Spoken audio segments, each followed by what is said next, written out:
খুব শখ করে এই ডাবটা কিনে নিয়ে আসছিলাম 140 টাকা দিয়ে, স্পেশালি পুডিং বানানোর জন্য। কারণ ডাবওয়ালা মামাটাই বলছিল যে এই ধরনের ডাবগুলো দিয়ে নাকি খুব ভালো পুডিং হয়। তো নিয়ে আসলাম, তারপরে আম্মু এটার মাথাটা কেটে পানিটা বের করতেই আমরা সবাই একদমই অবাক। এমন টাসকি খাইছি, ডাবের পানি বের হয়েছে মাত্র হাফ গ্লাস। এই ডাবটা নিয়ে আসার পরে ফ্রিজে রাখছিলাম, তো এই হাফ গ্লাস পানি এত বেশি ঠান্ডা হয়ে গেছিল, দেখা গেছে এক চুমুক করে খেতে খেতে আর ডাবের পানি অল্প একটু অবশিষ্ট আছে। তারপর আর কি বলেন তো, এই ডাবটা এখন ফাটাতে তো হবে। ডাবটা ফাটাই দেখি ভিতরে অনেকখানি নারিকেল বের হয়েছে। নারিকেলটা খেতে কিন্তু ভালোই লাগছে, একদম সফট সফট নারিকেল আর মিষ্টিও ছিল মোটামুটি। তো এটা দিয়ে ভাবলাম যে নারিকেলের মিল্কশেক তৈরি করি। এর আগে ভাই কখনো এরকম কোকোনাট মিল্কশেক খাওয়ার সৌভাগ্য হয় নাই, তো খুশি খুশি লাগতেছিল যে আজকে একটু ট্রাই করতেছি, কেমন হবে দেখা যাবে আর কি। ব্লেন্ডারে নিয়ে নিলাম আমাদের সেই নারিকেল গুলো, টুকরো টুকরো করে নিয়েছি, সাথে একটু নারিকেলের পানিটাও ছিল, মানে ডাবের পানিটাও ছিল। ডাবের পানিটা এত বেশি মিষ্টি ছিল, জাস্ট অসাম। আর এর মধ্যে আমরা দিয়ে দিলাম ঠান্ডা বরফওয়ালা দুধ,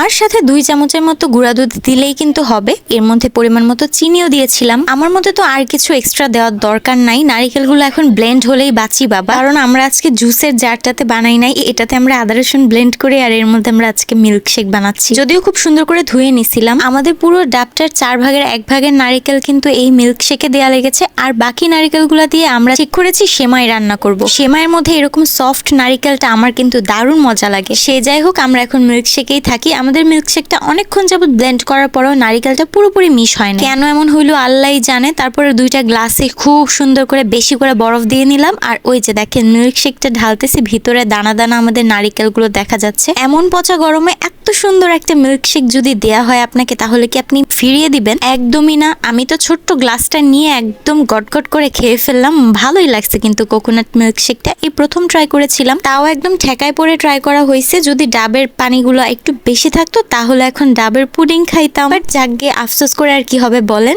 ভালোই খাবার খেলাম। আপনারাও কিন্তু একবার ট্রাই করে দেখতে পারেন, নিরাশ হবেন না, মজাই ছিল এই কোকোনাট মিল্কশেকটা।